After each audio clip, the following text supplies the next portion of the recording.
오늘부터 다시 마태복음을 전합니다. 마태복음 5장 12절까지 말씀을 전하다가 잠시 쉬고 다른 곳을 전했는데요. 오늘부터 5장 13절부터 말씀을 이어서 전하겠습니다.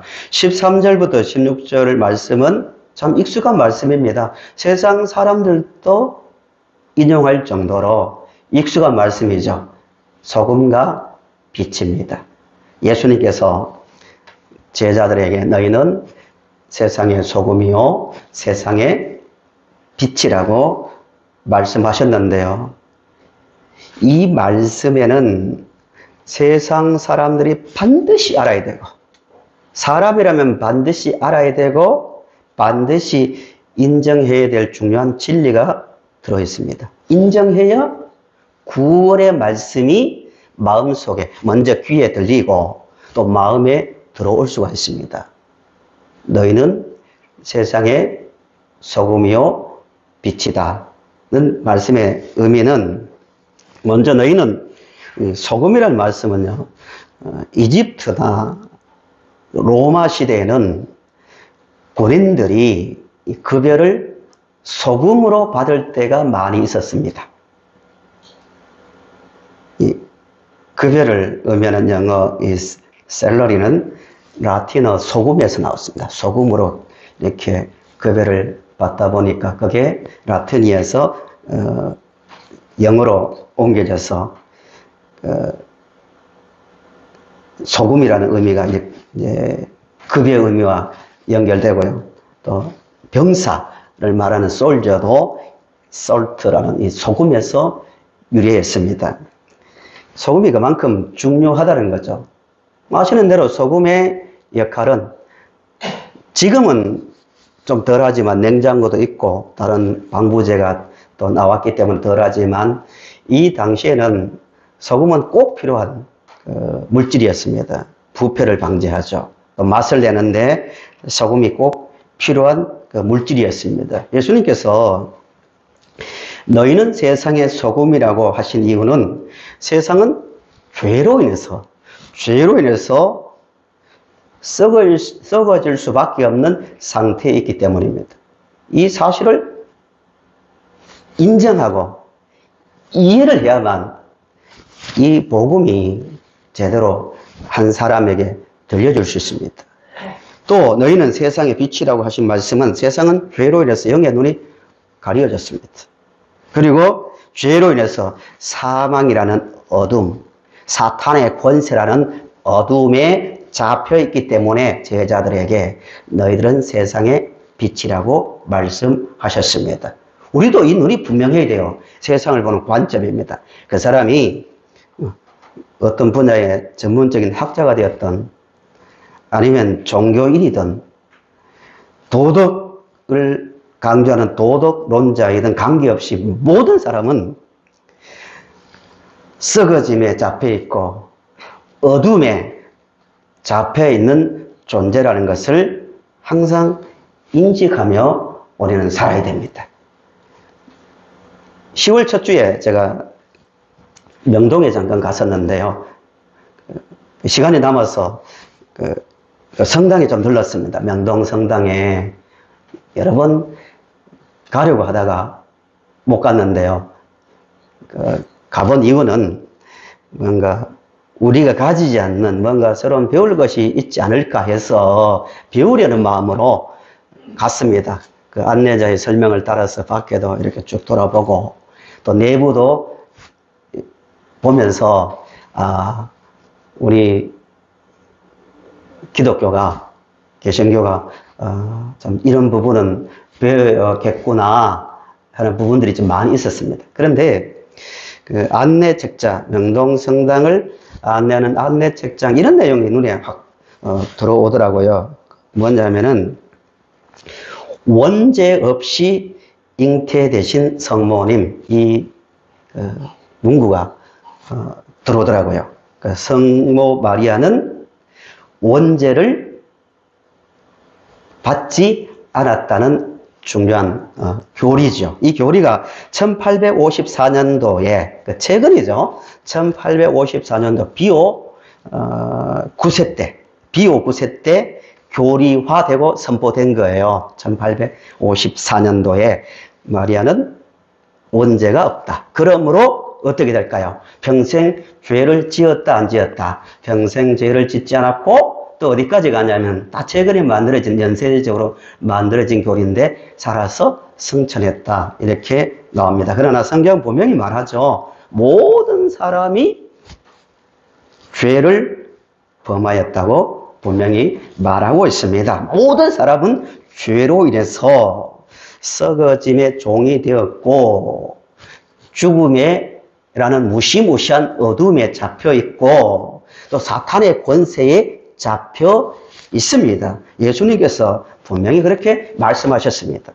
요한복음 1장 1절에서 5절을 보세요. 이 말씀은 믿음을 가진 또 믿음을 가질 분들이 반드시 아셔야 될 중요한 말씀입니다. 1절부터 5절까지는 너무너무 중요합니다. 반복하고 반복해서 읽으셔야 될 말씀인데요. 이슬람교, 유대교도요, 모세를 말하고, 홍해 사건도 말하고, 창조를 말하고, 많은 것을 말해요. 심지어 예수님 이야기도 해요. 현대 자유주의자도 마찬가지인데요. 그런데 모든 종교와 모든 그 자유주의 신학과 굽을 짓는 중요한 내용이 여기 많이 들어있습니다. 이들의 주장은 이거예요. 유대교나 이슬람이나 자유주의나 현대 자유주의자나 많은 또 그 사상가들은 이렇게 주장합니다. 처음부터 예수님이 하나님의 아들이거나 하나님으로 신으로 교회가 알고 믿은 것이 아니고 원래 그들의 말 속에 그들의 말의 의도는 예수님은 하나님도 아니고 평범한 한 인간이다. 근데 나중에 교회가 가면서 바울이나 또 다른 사람들이 그걸 꾸며내가지고 예수님을 하나님처럼, 신처럼 말했고, 그래서 죽었다, 살아났다, 이렇게 그 교리화 되었다고 말하는데요. 그걸 강력하게 반박하는 말씀 중에 하나예요. 읽어볼게요. 태초에 말씀이 계시니라. 여기서 말씀은 누구예요? 예, 하나님이자 예수님이죠. 삼위일체, 여호와의 증인, 이슬람, 또 유대교는 절대로 믿지 않는 교리죠. 이 교리를 설명하기 위해서 요한복음 전체가 있는 거예요. 그분은 위로부터 오신 하나님이시다. 하나님이셔야 우리의 구원을 이룰 수 있는 분이라는 거예요. 그 이야기를 하는 거죠. 태초에 말씀이 계시니라. 이 말씀이 하나님과 함께 계셨으니 언제부터 계셨다고요? 하나님과 영원전부터 계신 분. 이 말씀은 곧 누구라고요? 하나님이시라. 이 삼위일체 하나님과 동등이신 예수님이 나오는 거예요. 그가 태초에 하나님과 함께 계셨고 만물이 그로 말미암아 지은 바 되었으니 지은 것이 하나도 그가 없이는 된 것이 없느니라. 너무너무 중요한 교리죠. 그 다음에 본문과 연결되는 말씀이 나옵니다. 그 안에 생명이 있었으니 이 생명은 사람들의 빛이라. 빛이 어디에 비친다고요? 어둠. 매우 중요한 그 단어입니다. 어둠에 빛이 돼 어둠이 깨닫지 못하더라. 세상은 어디에 잡혀 있다고요? 어둠입니다. 어둠. 예술적으로 볼 때 너무 아름다운 건물도 많고 그림도 많고 아름다운 음악도 있고 나름대로의 문화를 건설하는 것 같이 보이지만 성경은 단호하게 말합니다. 세상은 죽음과 사탄이라는 무시무시한 어둠의 권세에 잡혀 있습니다. 그래서 예수님께서 생명의 빛을 비추러 이 땅에 오셨다는 그 말씀입니다.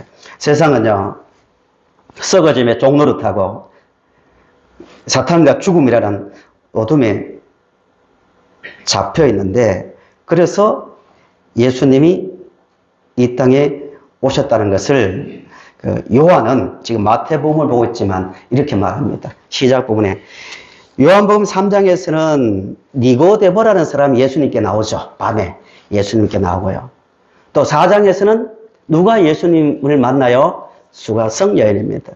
왜 두 가지 이야기를 길게 다루고 있냐 하면은 니고데모는 유대인이 지도자잖아요. 안식일 잘 지키죠. 금식하죠. 11조하죠. 구제하죠. 바리새인 중에 바리새인이고 그야말로 인간이 할 수 있는, 힘으로 할 수 있는 모든 것을 한 사람의 대표자가 니고데모예요. 니고데모를 통하여 성경이 하려는 말은 그거예요. 인간이 스스로 힘으로 죽음의 권세에서 풀려날 자 없다는 거고요. 그 상징적 인물이 니고데모고요. 또 반대의 경우입니다. 수가성 여자입니다.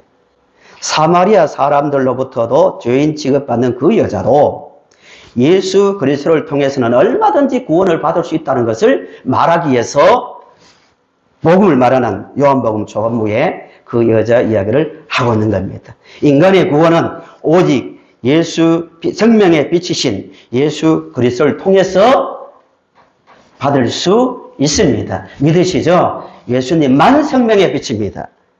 얼마나 많은 요즘 다원주의, 자유주의 시대에 얼마나 많은 빛을 말합니까? 인간에게 행복을 줄 것 같은 얼마나 많은 빛을 말하지만 성경은 절대로 그것은 참 빛이 아니라고 분명히 말씀하고 있습니다. 요한복음 8장 12절에서도 이렇게 말씀하십니다. 예수께서 또 말씀하여 이르시되 나는 세상의 빛이니 나를 따르는 자는 어둠에 다니지 아니하고 생명의 빛을 얻으리라 라고 말씀하셨습니다. 그 예수님께서 이제 제자들에게 말씀하시는 겁니다. 앞으로 예수님을 통하여 생명의 빛을 받아 구원받은 제자들을 통하여 세상에 생명의 빛을 비추게 하기 위해서 너희들은 세상에 무엇이라고요? 소금이요 빛이라고 말합니다. 그런데 오늘 보실 말씀은 이 순서입니다. 순서. 빛이요 소금입니까? 소금과 빛입니까? 예, 매우 중요한 이야기입니다. 다음 장, 6장, 7장, 8장을 이해하시려면 이 순서를 꼭 아셔야 됩니다. 소금, 빛과 소금이 아니고 소금이요 빛이라는 거예요. 목사님, 순서가 중요합니까? 내용이 중요하지. 이러면 안 됩니다. 예를 들어 볼까요? 5장 3절부터 나오는 팔복 이야기 기억나시죠? 예, 팔복. 이 순서가 바뀌면 절대 그 내용이 일어날 수 없습니다. 예를 들어서 3절에 보세요. 심령이 가난한 자는 복이 있나니 천국이 그들의 것이며 4절에 애통하는 자는 복이 있나니 그들이 위로를 받을 것이며 라고 쭉 하고 순서가 나옵니다. 주님의 은혜가 아니면은 십자가의 은혜가 아니고는 절대로 나는 천국에 들어갈 수 없습니다를 자각하는 사람이 어떻게 그 다음 단계 애통하지 않을 수 있겠습니까? 가난한 심령이 되어야만 애통이 나오는 거예요. 그 다음에 쭉쭉 그 은혜를 받은 자가 의에 줄일 수 있고 긍휼히 여길 수 있는 삶을 살 수 있는 것처럼 순서가 중요한 것처럼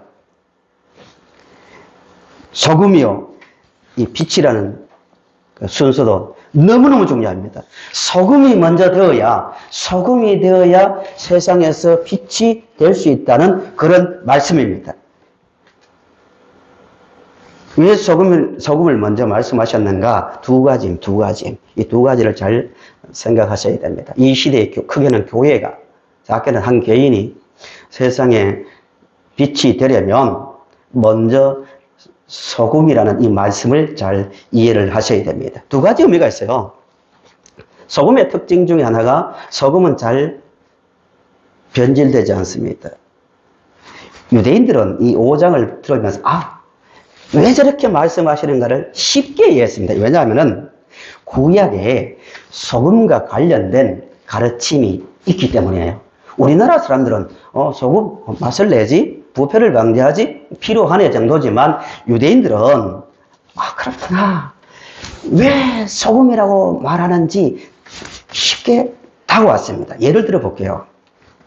소금은 잘 변질되지 않는다는 의미에서 소금이라 말씀하셨는데 민수기 18장 19절을 보시기 바랍니다. 우리 같이 읽어보실까요? 같이 시작.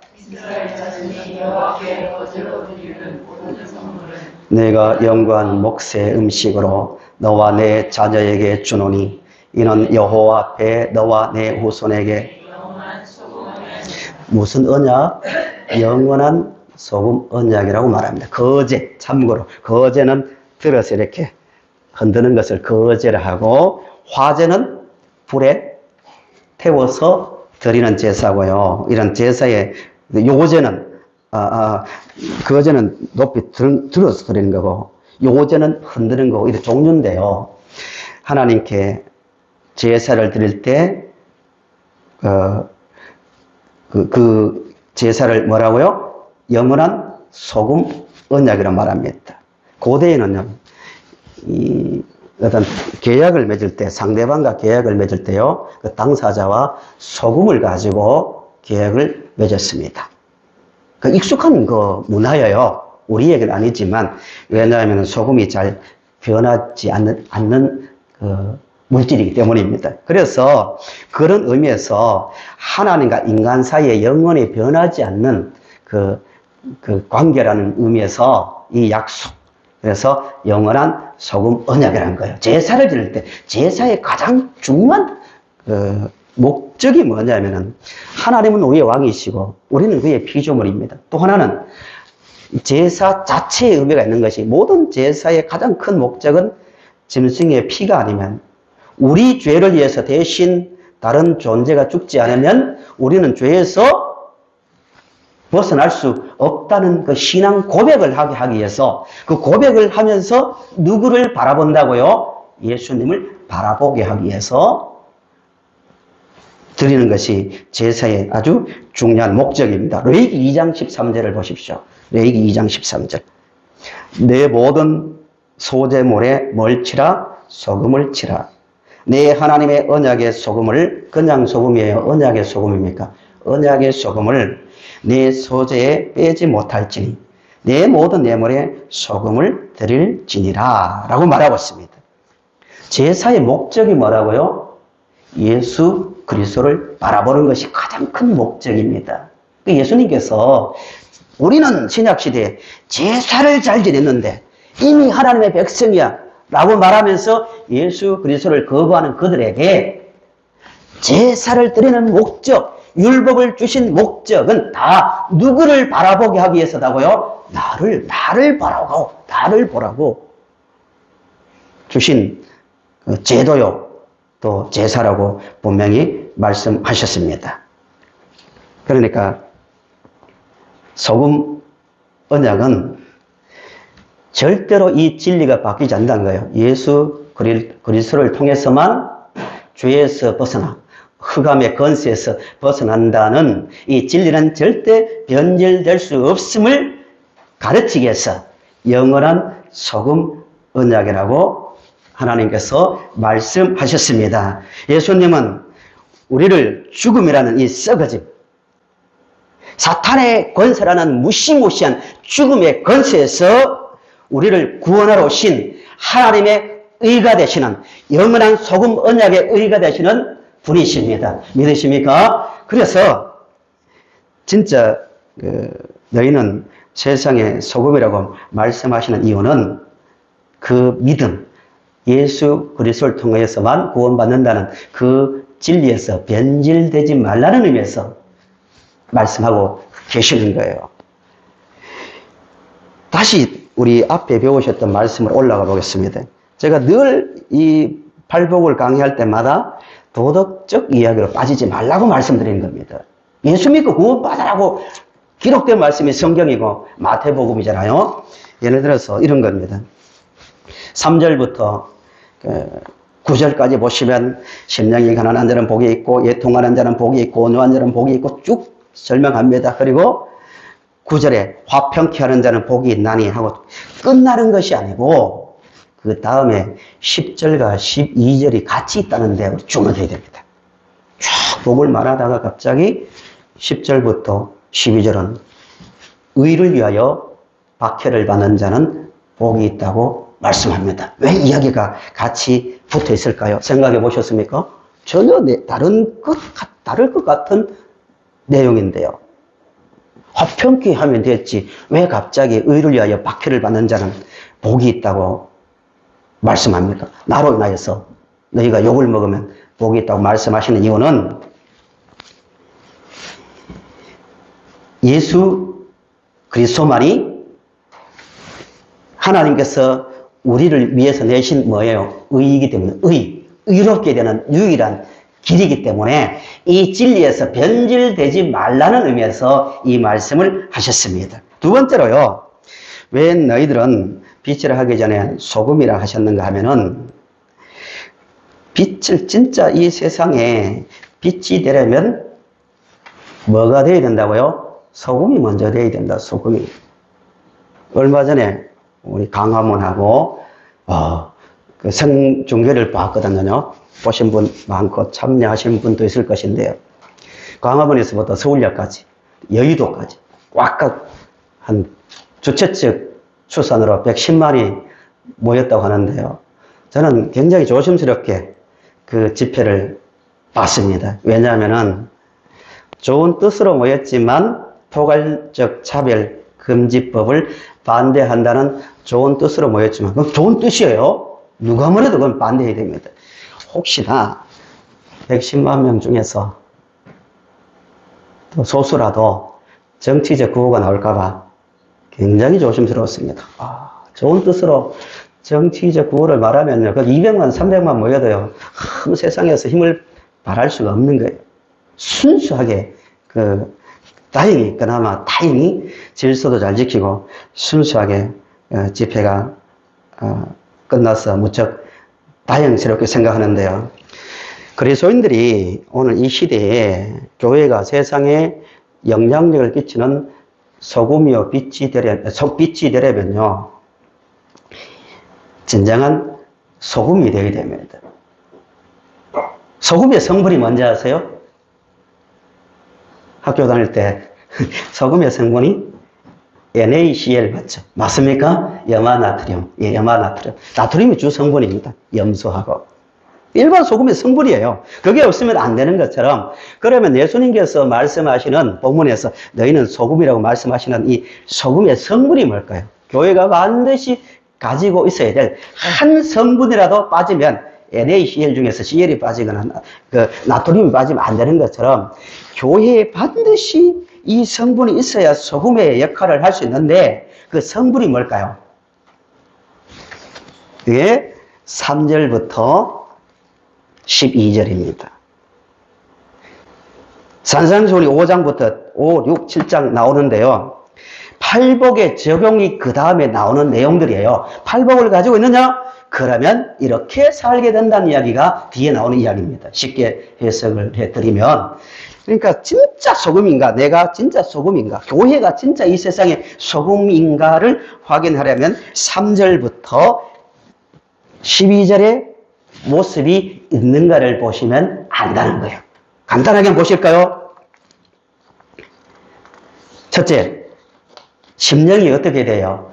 가난해야 됩니다. 늘 주님 안에서 주님께서 나를 위해서 십자가에 달려 죽으신 그 은혜가 있어야만 내가 구원을 받습니다. 또 이미 구원받은 우리는 주님의 은혜로 우리가 천국 백성이 되었습니다는 감격의 눈물이 있어야 됩니다. 늘 그 마음이 있어야 되고요. 애통하는 마음들, 온유한 마음. 왜 온유합니까? 은혜를 받았으니까. 의에 줄이고 목마른 자, 한 번으로 끝나는 것이 아니고 늘 의에 줄이고 목마른 자는 어떤 복을 받습니까? 배부름의 복을 받습니다. 날마다 예배해 드립니까? 예배 드리면서 내가 하나님의 백성이다. 하나님의 인도를 받고 있다. 주 예수 그리스도를 통해 구원받았다는 그 은혜를 생각하면서 마음이 배부름을 느끼기 위해서 있는 것 아닙니까? 그 배부름을 가지고 돌아가는 거예요. 그 배부름을 날마다 누리고 또 그 은혜 안에서 맞아 하고 사람을 대할 때 긍휼히 여기고 이런 삶을 살아가는 삶이 뭐라고요? 소금 성분을 가진 자의 삶입니다. 우리가 이 세상을 살아가는데요. 교회가 특별히 주의하고 점검해야 될 부분은 이 부분입니다. 하나님을 사랑하는 만큼 누구를 진실한 마음으로 대해야 됩니까? 사람입니다. 분리될 수 없는 거예요. 일방적 은혜로 구원을 받았고 날마다 그 은혜 안에서 배부름을 누리는 사람이 사람을 대할 때 긍휼히 여기지 않을 수 있겠습니까? 모든 사람을 존중해야 됩니다. 사랑해야 됩니다. 이 교회의 모습입니다. 200만이 모일 때 힘이 발휘되는 것이 아니라 한 사람 한 사람이 이런 8가지 성분을 가지고 살 때 진짜 세상에서 힘을 발휘할 수 있기 때문에 너희들은 세상의 소금이라. 그래서 소금의 성분이 이런 내용이라는 겁니다. 그래서 성도님들은 한 가지 점검해야 됩니다. 목사님, 저는 늘 애통은 하는데 우위에 줄이지는 않습니다. 하평케 하지는 않습니다. 아니면은 긍휼히 여기지는 않습니다. 이러면 안 된다는 거예요. 8가지 성분이 다 동시에 물론 있어야 되는데 완벽할 수는 없습니다. 이 말을 하는 저도 완전하지 않지만 이런 성분이 있을 때 온전한 소금이 될 수 있고 그 결과로 세상 사람들에게 빛이 될 수 있는데요. 좀 더 우리 해석해 보겠습니다. 좀 더. 마태복음 23장 2절에서 5절, 7절을 보세요. 소금이 된다는 말씀이 어떤 의미인가? 마태복음 23장 2절 앞에 화면을 보시기 바랍니다. 예. 서기관들과 바리새인들이 모세의 자리에 앉았으니 쭉 나오고 예수님께서 이런 말씀을 하십니다. 그들의 모든 행위를 사람에게 보이고자 하나니 곧 그 경문띠를 넓게 하며 옷수를 길게 하고 잔치의 윗자리와 회당의 높은 자리와 시장에서 문안받는 것과 사람에게 랍비라 칭함을 받는 것을 좋아하느니라 라고 말합니다. 그런데 그들에게 어떤 말을 하냐면 앞으로 다시 7장 15절부터 나오는 말씀을 보세요. 팔복의 적용이 뒤에 있는 말씀을 했는데요. 7장 15절 거짓 선지자들을 삼가라. 양의 옷을 입고 너희에게 나오나 속에는 노략질하는 일이라. 나더러 주여 주여 하는 자마다 다 천국에 들어갈 것이 아니오. 다만 하늘에 계신 내 아버지의 뜻대로 행하는 자라야 들어가리라. 이 날에 많은 사람이 나더러 이르되 주여 주여 우리가 주의 이름으로 선지자 노릇하며 주의 이름으로 귀신을 쫓아내며 주의 이름으로 많은 권능을 행하지 아니하였나이까 하리니 그때 내가 그들에게 밝히 말하되 내가 너희를 도무지 알지 못하나니 불법을 행하는 자들아 내게서 떠나가라 하리라 라고 말씀하셨습니다. 문제가 뭐예요? 왜 바리새인과 서기관들에게 이런 말씀을 하실까요? 그 사람들이 능력이 없었나요? 능력했습니다. 열심이 없었나요? 열심히 있었습니다.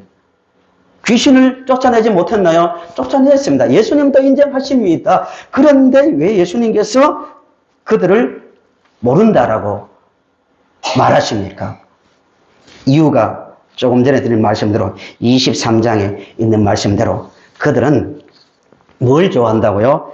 높은 자리에 앉기를 좋아하고 회당의 시장에서 문안받는 것과 사람에게 랍비라 칭함받는 것을 좋아한다라고 말하고 있고요. 23장 25절 26절을 보세요. 화 있을진저 외식하는 서기관들과 바리새인들이여 잔과 대접의 겉은 깨끗하되 율법을 잘 지킨다 이 말씀이죠. 그 안에서 탐욕과 방탕으로 가득하게 하는도다. 눈먼 바리새인들이여 너는 먼저 뭐를 깨끗하게 하라? 안을 깨끗하게 하라. 그러면 그것도 깨끗하게 하리라. 어떻게요? 어떻게 그렇게 됩니까? 소금이 되는 겁니다. 3절부터 5장 3절부터 12절에 있는 그 말씀대로 너 자신이 진정한 소금이 되어야만 세상에서 너희들의 행위 모든 것이 참된 빛이 될 수 있다는 말씀입니다. 이 말씀을 적용해 볼까요? 그들은 존경받기 위해서 옷을 길게 하고 사람들이 보이는 시장에서 기도하고 이렇게 주목을 받고 싶은 거죠. 그때와 옷 색깔이나 모양만 다르지 같은 모습이 오늘 이 시대 교회에 얼마든지 일어날 수 있다는 거예요. 직분을 마치 돈 주고 파는 것처럼 돈으로 팔고 사는 건 아니지만 그 사람을 높여주고 뭐 명예를 위해서 직분 싸움을 하고요. 돈 자랑하고 주목하기를 좋아하는 그런 모습이 없는지를 돌아봐야 됩니다. 왜 그런 것을 좋아할까요? 예수 그리스도로 영적인 굶주림을 통하여 배부름을 느끼지 못하기 때문입니다. 빛이 되려면 예수 안에서 우리가 진정으로 소금이 되어야 됩니다. 이것이 본문의 말씀입니다. 결론입니다. 두 가지입니다. 우리 자신이 세상에서 밟히는 소금이 아니라 예수님의 말씀대로 무시무시한 말씀이죠. 나는 너를 모른다고. 너 열심히 했지. 열심히 귀신 쫓아냈지. 열심히 스스로 많은 것을 했다고 하지만 나는 모른다는 그 말을 듣지 않으려면 두 가지. 첫째는 진정한 우리 자신이 먼저 소금이 되어야 됩니다. 8가지 성품을 하나하나 한번 자신에게 적용시키면서 한번 점검해 보시기 바랍니다. 두 번째는 그와 함께 오직 예수만이 생명의 빛이라는 이 진리에서 변질되지 말아야 됩니다. 무시무시합니다. 저는 목사요, 또 신학을 하고 또 그쪽으로 공부를 하는 사람이기 때문에 그 흐름이 얼마나 빨리 오는지 모릅니다. 예수님만 우리의 구원자요. 예수님이 십자가에 달려 죽으시사 부활하신 우리의 참 구주라는 그 교리를 말하는 그 가르침이 점점 무시받는 시대가 되었습니다. 유럽은 벌써 다 90% 이상이 그 교리를 버렸습니다. 변질되었습니다. 그냥 하나의 문화입니다. 유럽에 가서요. 예수님만 우리의 구원자입니다. 생명의 빛입니다. 말해보세요. 무식한 신학자로 취급받습니다. 1970년대부터 그런 유학을 간 목사님들이 그런 욕을 들었습니다. 여러분 중에서 독일에서 강의할 때 아직도 예수님의 피가 우리를 구원한 참 구원의 그 피라고 믿는 자는 손들어 보세요 하니까 수십 명 중에 딱 2명이 들었대요. 한국에서 온 사람하고 한 사람은 어딘지 잘 기억이 안 납니다. 비웃더랍니다. 그런 게 어딨냐고. 그런 비인격적이고 비인간적인 말이 어디 있냐고. 이런 비판을 들었습니다. 벌써. 충격이죠. 근데 지금은 충격 안 받습니다. 그 신학이 미국으로 왔고 한국으로 들어왔습니다. 진보적 그 신학교에 가보세요. 그런 이야기 하면 길을 막습니다. 그런 시대입니다. 변질되었습니다. 꼭 예수냐고. 예수님의 사랑을 말하면 되지. 왜 그렇게 말하냐고. 독선적으로. 무시무시하시답니다. 예수님께서 그것을 알기 때문에 이런 말씀을 하시는 거예요. 의를 위해서. 의가 예수 그리스도를 통한 구원이잖아요. 박해를 받는 자가 복이 있다고. 그런 시대가 올 것을, 그런 시대였고 앞으로도 그런 시대가 될 것임을 알기 때문에 그런 말씀을 하신 겁니다. 예수 그리스도만 우리의 구원자라는 그 사실 안에서 예수 그리스도를 통하여 구원받은 감격과 기쁨을 가지고 누리는 그 삶 안에서 진정한 빛, 소금과 빛의 삶을 감당하는 우리가 될 수 있기를 바랍니다.